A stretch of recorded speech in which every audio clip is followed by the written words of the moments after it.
கல்லூரி வாழ்க்கையை பயனுள்ளதாக மாற்றிக்கொள்வதற்கு என்னென்ன செய்ய வேண்டும் என்பது குறித்து நாம் தொடர்ந்து பேசிக்கொண்டிருக்கிறோம்.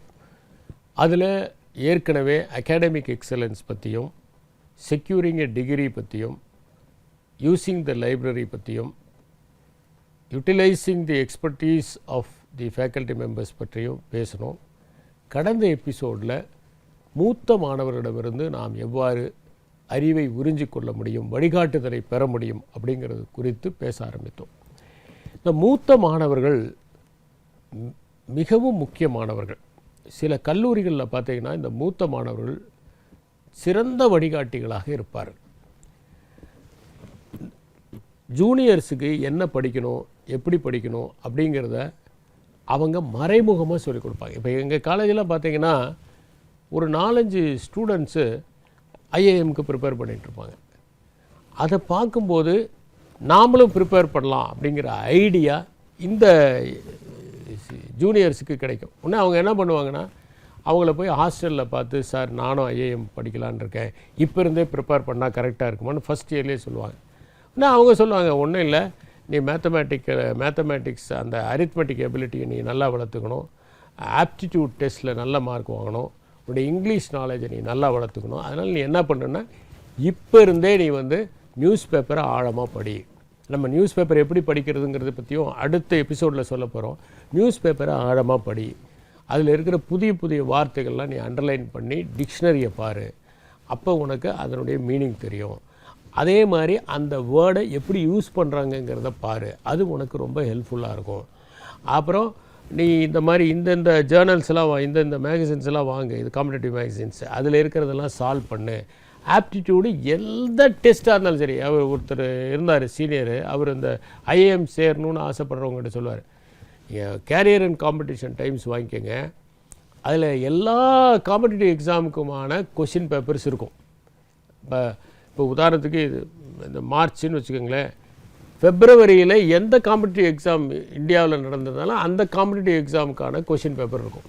அதை சால்வ் பண்ணுங்கள். அது கிளரிக்கல் எக்ஸாமாக இருக்கலாம், அல்லது ஆஃபீஸர்ஸ் ரேங்க் எக்ஸாமாக இருக்கலாம். எதாக இருந்தாலும் நீங்கள் சால்வ் பண்ணிக்கிட்டே இருங்க. முதல்ல 100ல் 4 தான் கரெக்டாக இருக்கும். அதுக்காக மனசு ஒடிஞ்சிடாதீங்க. ஏன்னா இனிமேல் தான் நீங்கள் அந்த ஜேர்னியை ஸ்டார்ட் பண்ணியிருக்கிறீங்க. அதனால் இப்போ உடனே நான் 100க்கு 90 வரணும்லாம் நினைக்காதீங்க. நீங்கள் கொஞ்சம் கொஞ்சமாக நீங்கள் பண்ண பார்த்தீங்கன்னா 100க்கு 20, 30, 40 அப்படி அதிகரிச்சுக்கிட்டே போகும். அப்படி நீங்கள் பண்ணும்போது உங்களுடைய ஜென்ரல் நாலேஜும் உங்களுடைய ஆப்டிடியூடும் அதிகமாகும். அப்படின்னா அவங்க எந்த புக்கை படிக்கிறது, என்ன மாதிரி படிக்கிறது, எந்த மேகசினை படிக்கிறது, எப்படி அப்ளை பண்ணணும், எந்த மாதம் அப்ளை பண்ணணும், ஒரு நாளைக்கு எவ்வளோ டைமை ஒதுக்கணும், எல்லாத்தையும் சொல்லிக் கொடுப்பாங்க. லைப்ரரியில் போய் என்னென்ன புக்கை ரெஃபர் பண்ணலாம். இன்னொன்று என்னென்னா, நம்மளுடைய மனப்பான்மையை நமக்கு தெரிஞ்ச ஒருத்தர் ஒன்று அச்சீவ் பண்ணிட்டாங்கன்னா நம்மளாலேயும் அச்சீவ் பண்ண முடியுங்கிற நம்பிக்கை வரும். இல்லைன்னா என்னென்னா, அவங்களாம் ரொம்ப படிச்சிருக்கிறாங்க, அவங்களாம் பெரிய அறிவாளிங்க, அந்த அளவுக்கு நம்ம படிக்க முடியுமா அப்படின்னு தோணும்.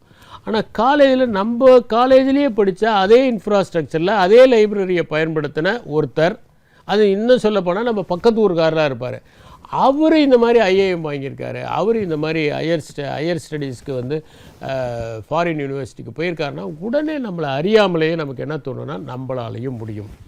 எப்போவுமே இந்த நம்மளால் முடியும் அப்படின்னு நினைக்கிற ஒரு விஷயம் இருக்குது பாருங்கள், அதுதான் ஒரு மனிதனுக்கு வெற்றியை பெற்றுத்தரும்.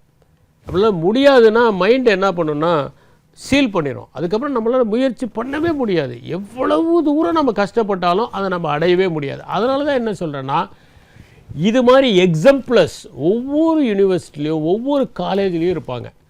அந்த சீனியர்ஸை நம்ம கண்டுபிடிக்கணும். அவங்கள போய் நம்ம அணுகி அவங்க ரூமில் கொஞ்சம் நேரம் உட்காந்து பேசணும். அவங்க என்ன பண்ணுவாங்க, நம்ம ரொம்ப சின்சியராக இருக்கோம் அப்படின்னு தெரிஞ்சால், சரிப்பா என்னோட வா லைப்ரரிக்கு, நான் உன்னை என்னென்ன புக்ஸ் எல்லாம் காமிக்கிறேன், அப்புறம் அவங்க படிச்சுருக்கிற புக்ஸை உங்கள்கிட்ட கொடுத்து, இதை படி, இந்த புக்கை படிச்சுட்டு வா, 2 நாளில் திருப்பி கொடு அப்படிம்பாங்க. எப்போவுமே 30 நாளுக்கு அப்புறம் திருப்பி கொடுன்னா நம்ம 29வது நாள் தான் படிப்போம். ஆனால் ஒன்று கொடுத்துட்டு இன்னும் 2 நாளில் கொடுன்னா நம்மளை அறியாமலே நம்ம மைண்டு வேகமாக ஒர்க் பண்ண ஆரம்பிச்சோம். ஏன்னா நம்மளுடைய அவேர்னஸ் இருக்குது பார்த்தீங்களா, அது ஷார்ட் பீரியடில் ஒரு ஹைட்டண்ட் அவேர்னஸ் வந்துடும். ஹைட்டண்ட் அவேர்னஸ்னால் என்ன, இப்போ எக்ஸாம் எழுதுகிறோம் 3 மணி நேரம், அந்த 3 மணி நேரம் எக்ஸாம் எழுதும்போது எங்கேயாவது நமக்கு பிடிச்ச பாட்டு ஒளிபரப்பு பண்ணாங்கன்னா அதை கேட்டுக்கிட்டு இருப்போமா? அதை பற்றி நம்ம கவலையே பட மாட்டோம். வெளியில் என்ன நடக்குதுன்னே தெரியாது. நம்மளை பொறுத்த வரைக்கும் அந்த ஆன்சர் பேப்பரு, அந்த கொஷின் பேப்பர், இதுதான் நமக்கு உலகம். அதுதான் ஹைட்டன்ட் அவேர்னஸ். அந்த ஹைட்டன்ட் அவேர்னஸோட 2 நாள்லேயே நம்ம படிச்சிருவோம்.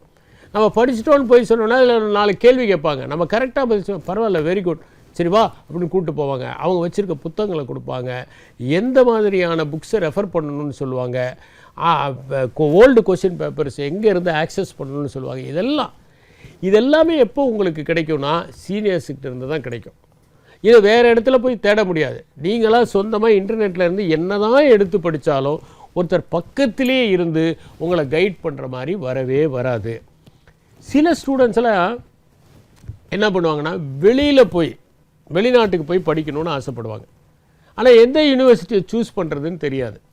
எப்போவுமே வெளிநாடுகளுக்கு போய் படிக்கும்போது நிச்சயமாக நம்மளுடைய ஹரைசான் எக்ஸ்பேண்ட் ஆகும், அதில் எந்த சந்தேகமும் இல்லை. ஏன்னா பல கல்ச்சர்லேருந்து ஸ்டூடெண்ட்ஸ் வருவாங்க. அவங்க ஒவ்வொருத்தர்கிட்டருந்து ஒவ்வொன்றும் கற்றுக்கிறதுக்கான வாய்ப்புகள் ஏற்படும். நீங்கள் சைனாலேருந்து ஒருத்தர் வருவார். அவர் பார்த்திங்கன்னா அவருடைய ஸ்கில் ஒரு மாதிரி இருக்கும். சில இடங்களில் பார்த்திங்கன்னா வேறு யூனிவர்சிட்டியிலேருந்து வருவாங்க, அவங்ககிட்டருந்து ஒரு ஸ்கில் இருக்கும். இதையெல்லாம் கற்றுக்கிறதுக்கான வாய்ப்பு எப்போ கிடைக்கும்னா நம்ம வெளிநாடு போகும்போது நம்மளுடைய பெர்செப்ஷன் வைடன் ஆகும். அப்போ அந்த மாதிரி யூனிவர்சிட்டிக்கு போகணுன்னா சில சீனியர்ஸ் என்ன பண்ணுவாங்கன்னா, எந்தெந்த யூனிவர்சிட்டி நல்லது, எது நமக்கு பொருத்தமாக இருக்கும், அதுக்கு எப்படி அப்ளை பண்ணணும், அதுக்கு எப்படி அட்மிஷன் கொடுப்பாங்க, இந்த மாதிரி விஷயங்கள்லாம் சொல்லி கொடுப்பாங்க. அந்த மாதிரி கைடன்ஸும் உங்களுக்கு சீனியர்ஸ் மூலமாக தான் கிடைக்கும். இன்னொன்று என்னன்னாக்க, நம்முடைய அந்த டிகிரி ப்ரோக்ராம்லேயே நாம் படிக்கக்கூடியது பிஇயாக இருக்கலாம், பிஎஸ்சியாக இருக்கலாம், எம்பிபிஎஸ்ஸாக இருக்கலாம். இதில் அந்த சீனியர்ஸுக்கு நம்மளை பிடிச்சி போச்சுன்னா என்ன பண்ணுவாங்கன்னா, நமக்கு பாடத்தை ஈஸியாக புரிய வைப்பாங்க. ஏதோ ஒரு டஃப்பான சப்ஜெக்ட் இருக்குது, நமக்கு பெரிய தலைவலியாக இருக்குன்னா அவங்ககிட்ட போய், சார் இந்த சப்ஜெக்ட் எனக்கு புரியவே இல்லை சார், நான் ஒன்றும் கவலைப்படாதப்பா, வா சாயந்தரம் 7 மணிக்கு வா, நான் உனக்கு சொல்லிக் கொடுக்குறேன் அப்படின்னு சொல்லிட்டு ரொம்ப எளிமையாக அதை புரிய வைப்பாங்க. இப்படி படித்தேன்னா அது ரொம்ப ஈஸிப்பா, இவ்வளவு தான், ஒன்றுமே பிரச்சனை இல்லை. அது மட்டும் இல்லை, இந்த புத்தகத்தை படி, இதை சால்வ் பண்ணு, இந்த கொஷின்ஸ் எல்லாம் சால்வ் பண்ணினா ஈஸியாக இருக்கும் அப்படின்னு நமக்கு சொல்லிக் கொடுப்பாங்க. இது யார்கிட்ட கிடைக்கும்னா நம்மளுடைய சீனியர்ஸ்ட்டு தான் கிடைக்கும். அதே மாதிரி கேரியர் கைடன்ஸ். எங்கள் காலேஜில் ஒரு 4-5 பேர், நான் ஃபஸ்ட் இயர் படிக்கும்போது ஃபைனல் இயரில் இருக்கிறவங்க சிவில் சர்வீசஸ் படிச்சுட்டு இருந்தாங்க. அப்போ எனக்கு சிவில் சர்வீசஸ் படிக்கணுங்கிற இன்ட்ரெஸ்ட்டும் கிடையாது, நம்மளால் முடியுங்கிற நம்பிக்கையும் கிடையாது. நான் முடிக்கிற வரைக்கும் அந்த நம்பிக்கையே கிடையாது. நான் டிகிரி முடிச்சுட்டு அதுக்கப்புறம் தான் சரி இதை பர்சியூ பண்ணலான்னு தோணுச்சு. அப்போ அந்த சீனியர்ஸை தான் நான் போய் பார்த்தேன். அந்த சீனியர்ஸ் என்ன பண்ணாங்கன்னா, ஒன்றும் கவலைப்படாதீங்க, ஈஸியாக இதை கிளியர் பண்ணலாம், இந்த மாதிரி அப்ரோச் பண்ணிக்கோங்க அப்படின்னு சொன்னாங்க. சில சீனியர்ஸு இந்த எக்ஸாமில் கிளியர் பண்ணாதவங்க, ஆனால் கூட அவங்க நல்லா கைட் பண்ணி, இந்தந்த கைடை வாங்கி படிங்க, இந்தந்த புக்ஸை வாங்கி படிங்க, முதல்ல என்சிஆர்டி புக்கு வாங்குங்க, அதை ஒரு தடவை படிங்க, இந்த மாதிரி கொஷின் பேங்க் டெல்லியில் கிடைக்கும், அங்கேருந்து வாங்கி அந்த கொஷின் பேங்க்கெல்லாம் பாருங்கள் அப்படின்னு சொன்னாங்க. அது மிகப்பெரிய ஹெல்ப்ஃபுல்லாக இருந்தது. எந்த கேரியராக இருந்தாலும் அந்த கேரியர் கைடன்ஸுக்கு நமக்கு சீனியர்ஸு மிகப்பெரிய அளவில் உதவியாக இருப்பாங்க. இன்னொன்று என்னென்னா, சீனியர்ஸோடு நம்ம பழகும்போது பொதுவாக படிக்க வேண்டிய புத்தகங்களை பற்றிய விரிவான ஒரு அனுபவம் நமக்கு கிடைக்கும். அவங்க என்னென்னா, சில பேர் பார்த்திங்கன்னா பெரிய ஸ்காலர்ஸாக இருப்பாங்க, நிறைய எல்லாரும் புத்தகங்கள் வாசிக்கிறவங்களாம் இருக்க மாட்டாங்க. பொதுவாக ஒரு இயரில் எடுத்துக்கிட்டிங்கன்னா ஒரு 10 பேர் 12 பேர் நிறைய புத்தகங்கள் வாசிக்கக்கூடியவங்களாக இருப்பாங்க.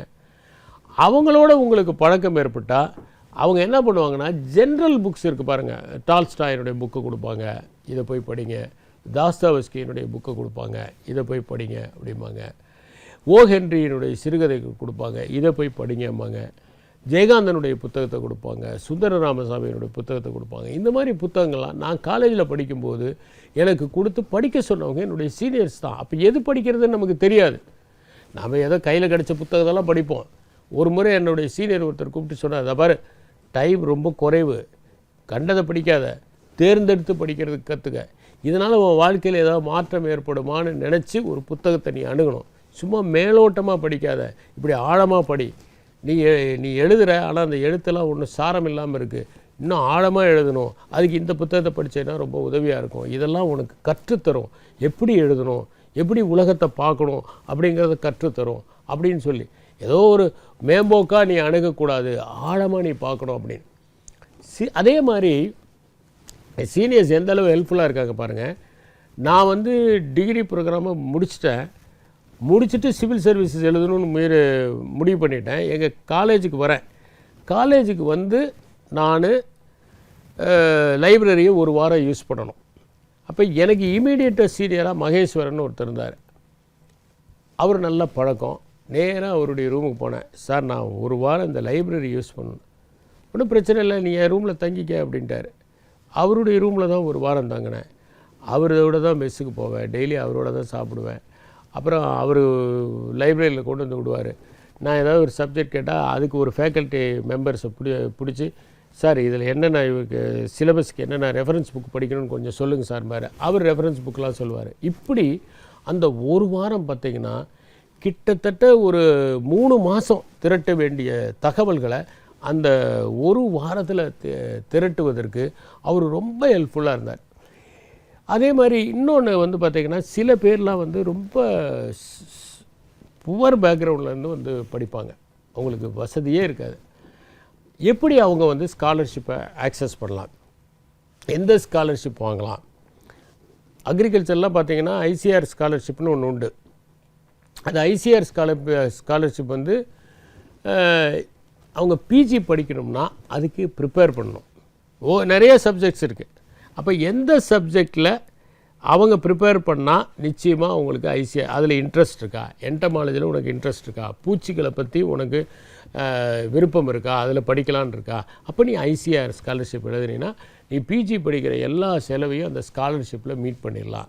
சரி, நீ வெளிநாடு போய் படிக்கிறதுனா எந்த மாதிரி ஸ்காலர்ஷிப் வாங்கினா உனக்கு யூஸ்ஃபுல்லாக இருக்கும், எப்படி எஜுகேஷன் லோனை நீ அப்ளை பண்ணலாம், இது மாதிரி விஷயங்கள்லாம் சீனியர்ஸ் நமக்கு கற்றுக் கொடுப்பாங்க. ஏன்னா அவங்களே வாங்கியிருப்பாங்க, அவங்களுக்கு இந்த மாதிரி தகவல்கள்லாம் ரொம்ப ஈஸியாக இருக்கும்.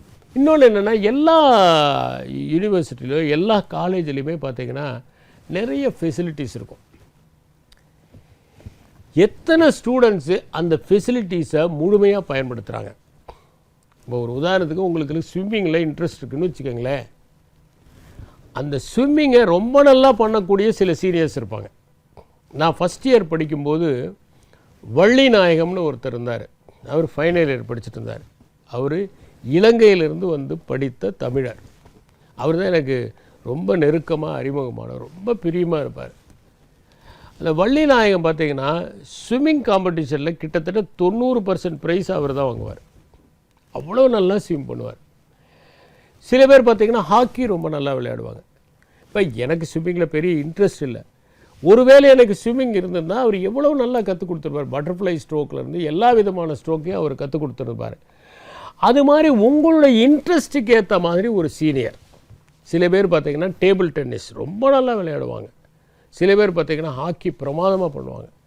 சில ஸ்டூடெண்ட்ஸ்லாம் பார்த்திங்கன்னா வரும்போது ரொம்ப ஒல்லியாக பார்க்க பரிதாபமாக இருந்தவங்கலாம் நல்ல சீனியர்ஸ் பார்த்திங்கன்னா ஜிம்னாசியம் போகிற சீனியர்ஸை பிடிச்சி அவங்க கூட போனவுடனே அவங்க பேசிக் எக்ஸசைஸ்லாம் சொல்லி கொடுத்தாங்க. சில ஸ்டூடெண்ட்ஸ்லாம் ஒபீஸாக இருந்தாங்க. அவங்களாம் போனால் அந்த இண்டோர் ஸ்டேடியம் ஒன்று பிரமாதமாக இருக்கும். அங்கே போயிட்டு அவங்களுக்கு ஜிம்னாசியம் எப்படி செய்யணும், எதை செஞ்சாக்க அந்த ஒபிசிட்டி குறையும் அப்படிங்கிறதெல்லாம் சொல்லி கொடுத்து அந்த ஸ்டூடெண்ட்ஸ்லாம் காலேஜ் விட்டு போகும்போது ரொம்ப ஃபிட்டாக போகிற மாதிரி சீனியர்ஸ் ஹெல்ப் பண்ணாங்க. இந்த மாதிரி விஷயங்களுக்கெல்லாம் அந்த சீனியர்ஸ் கேம்பஸில் என்ன ஃபெசிலிட்டி இருக்குங்கிறதே தெரியாமல் முடிச்சுட்டு வரவங்க. ஏன்னா காலையில் காட்டிலும் வெளியிலேருந்து வர பஸ்ஸில் வர வேண்டியது, இறங்க வேண்டியது, கிளாஸ் அட்டென்ட் பண்ண வேண்டியது, சாயந்தரம் பஸ்ஸில் போயிட வேண்டியது. அப்போ எப்படி அவங்களுக்கு காலேஜில் இருக்கிற ஃபெசிலிட்டிஸை பயன்படுத்திக்க முடியாது? ஒரு காலேஜில் நிறைய ஃபெசிலிட்டி இருக்குது. லைப்ரரி இருக்குது, ஜிம்னாசியம் இருக்குது, காலேஜில் வந்து ஸ்விம்மிங் பூல் இருக்கக்கூடிய காலேஜஸ் இருக்குது. அப்புறம் பார்த்திங்கன்னா சில வெவ்வேறு விதமான கிளப்ஸ் இருக்குது, சில காம்படிஷன்ஸ் நடத்தக்கூடிய ஃபெசிலிட்டிஸ் இருக்குது. இது எல்லாவற்றையும் பயன்படுத்துவது ரொம்ப முக்கியம். இந்த ஃபெசிலிட்டிஸை பயன்படுத்துறதுக்கும் இதை அறிமுகப்படுத்துறதுக்கும் இதை எவ்வாறு பயன்படுத்தினால் நம்ம மேக்ஸிமம் பெனிஃபிட் அடைய முடியுங்கிறதையும் நமக்கு சீனியர்ஸ் தான் சொல்லுவாங்க. உதாரணத்துக்கு லைப்ரரியே எடுத்துக்கோங்களேன்.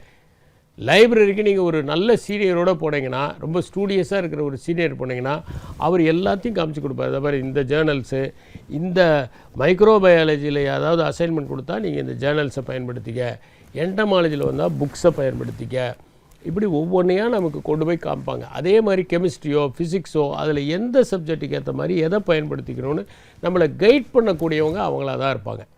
அதே மாதிரி கேம்பஸில் இருக்கிற ஃபெசிலிட்டிஸை முழுமையாக பயன்படுத்திக்கிறவங்க தான் ஒரு கம்ப்ளீட் ஹியூமன் பீயிங்காக வெளியே வர முடியும். இந்த கேம்பஸை விட்டு வெளியே வந்துட்டோம்னா நம்ம எதையாவது பயன்படுத்திக்க முடியுமா? இன்றைக்கெல்லாம் பார்த்தீங்கன்னா நிறைய காலேஜஸ் ஸ்ப்ராலிங் கேம்பஸாக இருக்குது.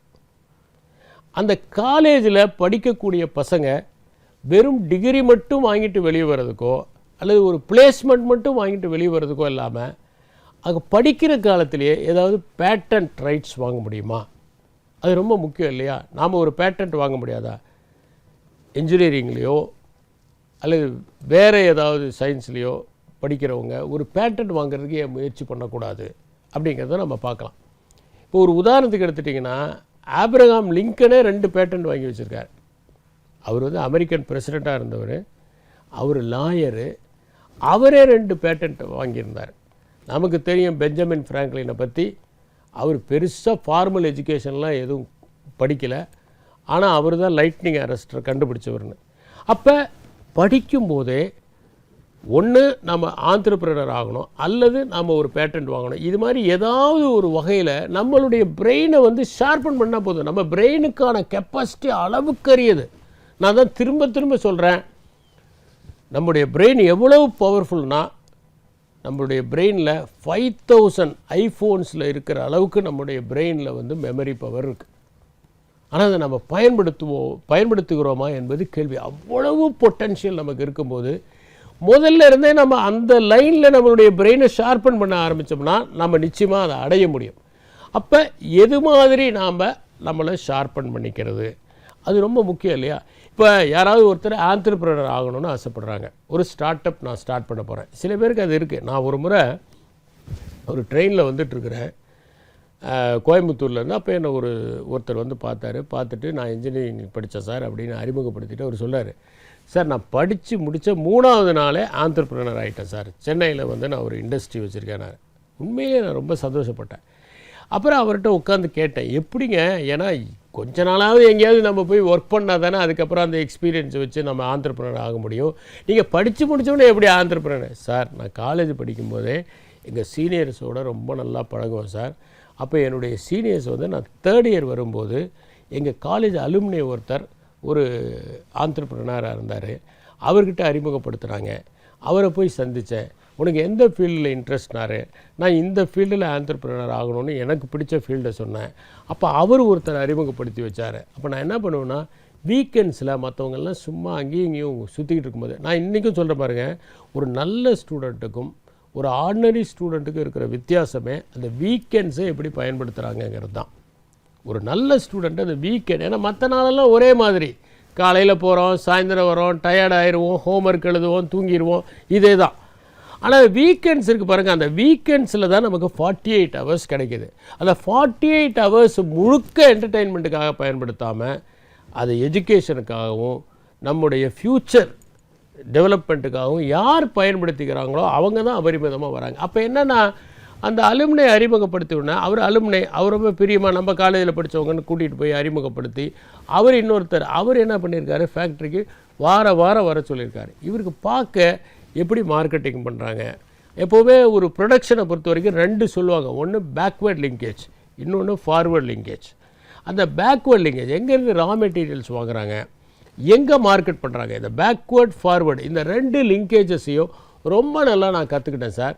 அவர் எனக்கு எல்லாம் சொல்லி கொடுத்தாரு. எந்தெந்த மாதிரி மார்க்கெட் பண்ணால் நல்லது, ப்ரொடக்ஷனில் இருக்கிற ப்ராப்ளம்ஸ் என்ன, எல்லாமே எனக்கு சொல்லி கொடுத்தாரு சார். நான் என்ன பண்ணேன், 4th இயர் வரும்போதே என் மனசில் ஒரு இண்டஸ்ட்ரிக்கான எல்லா விஷயங்களையும் நான் தயார் பண்ணிட்டேன்.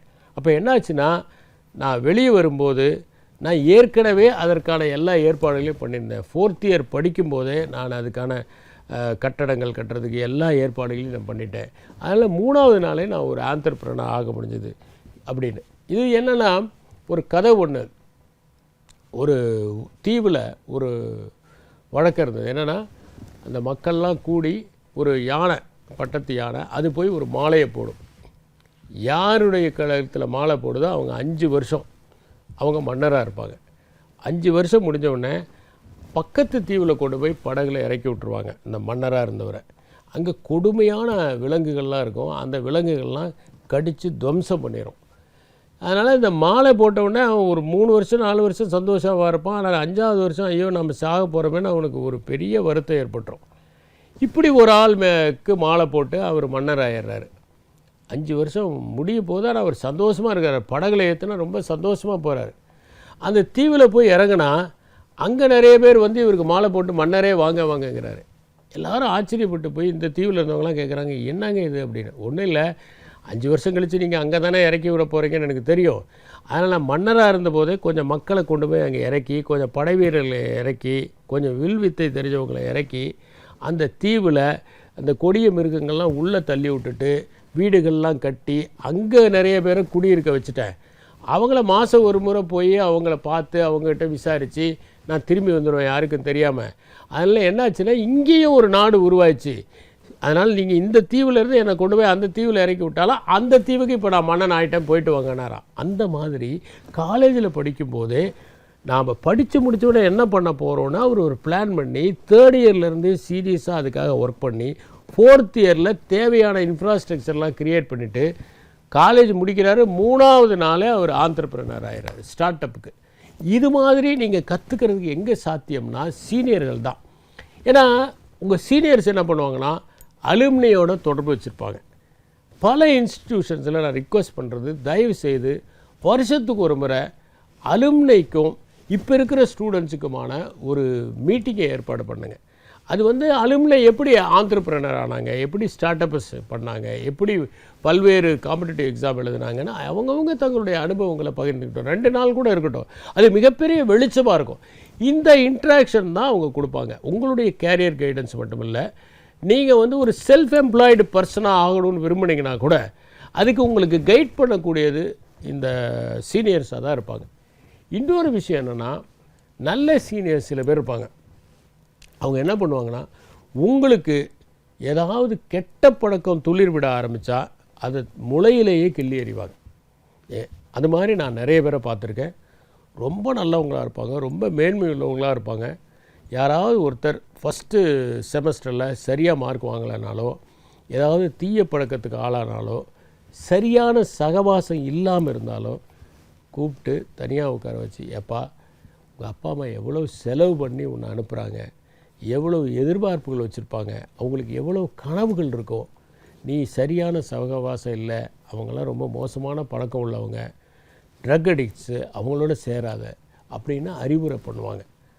அந்த மாதிரி அறிவுரை பண்ணும்போது என்ன ஆகும்னா, ஒரு சீனியர் அறிமுகப்படுத்தும் போது தான் அதனுடைய டைமென்ஷன்ஸ் நமக்கு தெரியும். கிளாஸ்மேட்ஸ் யாராவது சொன்னாங்கன்னா அதை நம்ம கண்டுக்க மாட்டோம். ஆனால் ஒரு சீனியர் கூப்பிட்டு அந்த மாதிரி திருந்தனவங்களை நான் பல பேரை பார்த்துருக்குறேன். அது மட்டும் இல்லை, நம்மளுடைய ரெஸ்பான்சிபிலிட்டிஸ் என்ன. இப்போ காலேஜுக்கு வந்து சேர்ந்துட்டோம், நம்ம என்ன நினைப்போம்னா ஒரு டிகிரி வாங்குவோம், வெளியே போவோம், ஒரு வேலை கிடச்சிரும் அப்படிங்கிறது இல்லாமல் நம்மளுடைய ரெஸ்பான்சிபிலிட்டிஸ் என்ன. சில சீனியர்ஸ் என்ன பண்ணுவாங்கன்னா நம்மளை இன்வால்வ் பண்ணிக்குவாங்க. ஒரு ரிசர்ச் ப்ராஜெக்ட் இருந்துச்சுன்னா நீ வா வந்து உட்காந்து இந்த ரிசர்ச் ப்ராஜெக்டை என்னோட சேர்ந்து பண்ணுன்னு, அது பேரளவுமாக இருக்கும். சில பிஹெச்டி ஸ்காலர்ஸ் இருப்பாங்க, அவங்க தீசிஸ் ரெடி பண்ணும்போது நம்மளை கூட்டிகிட்டு போவாங்க நைட்டு லேபரட்டரிஸ்க்கு. நாமளும் கூட இருந்து அந்த ரிசர்ச் ஃபைண்டிங்ஸ் எல்லாம் ரெக்கார்ட் பண்ண சொல்லுவாங்க. அப்புறம் கடைசியில் எல்லா பேப்பர்ஸையும் அரேஞ்ச் பண்ண சொல்லுவாங்க.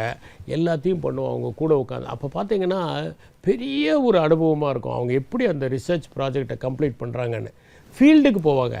அந்த ஃபீல்டுக்கு போகும்போது நாம் கூட போகும்போது நாம் பார்த்து தெரிஞ்சுக்கோங்க எப்படி அந்த ரிசர்ச் அவங்க பண்ணுறாங்கன்னு. இது அக்ரிகல்ச்சருக்கு மட்டும் இல்லை, எல்லாத்துலேயுமே. இப்போ நீங்கள் என்ஜினியரிங்கை எடுத்தாலும் அது முக்கியம். இப்போ ஒரு சீனியர் இருக்கிறாரு, அவரோட நீங்கள் நல்லா தொடர்பு வச்சுருக்கீங்க, மெடிசன் படிச்சுட்டு இருக்கிறீங்க, உங்களை கூட்டிக்கிட்டு அவர் வந்து வார்டுக்கு போனார்னா நீங்கள் அவர்கிட்ட இருந்து நிறைய கற்றுக்கலாம். எப்படி சூச்சர் பண்ணுறதுன்னு கற்றுக்கலாம், எப்படி வந்து ட்ரெஸ் பண்ணுறதுன்னு கற்றுக்கலாம். இது மாதிரி பல விஷயங்களை கற்றுக்கிறதுக்கு அவங்க உங்களுக்கு பேருதவியாக இருப்பாங்க. அதனால் பலரும் சரியாக பயன்படுத்தாமல் இருப்பது மூத்த மாணவர்களுடைய அனுபவங்களை. அந்த மூத்த மாணவர்களுடைய அனுபவங்களை நீங்கள் பயன்படுத்தி கொண்டால் கல்லூரியை விட்டு வெளியே வருகிற போது உங்கள் வாழ்க்கைக்கான திசை சரியாக தெரியும். உங்கள் வாழ்க்கை மேம்படும். உங்கள் லட்சியத்தை நீங்கள் அடைவீர்கள். நன்றி, வணக்கம்.